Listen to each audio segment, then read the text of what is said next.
দাদার বাবা চলে গেছে, তিনিও দুনিয়া নিয়ে অনেক তামাশা করেছিলেন, দুনিয়া নিয়ে অনেক স্বপ্ন দেখেছিলেন।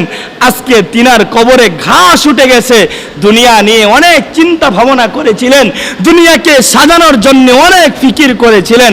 আজকে তার অবস্থা চিন্তা করে দেখেন, আমাদের অনেকের হালত এমন হবে, আমরা বাবার বাবা অর্থাৎ দাদার বাবার সম্পদ ভোগ করতেছি, অথচ তার নামই জানি না, অথচ তার নামটা পর্যন্ত কি করি না, জানি না।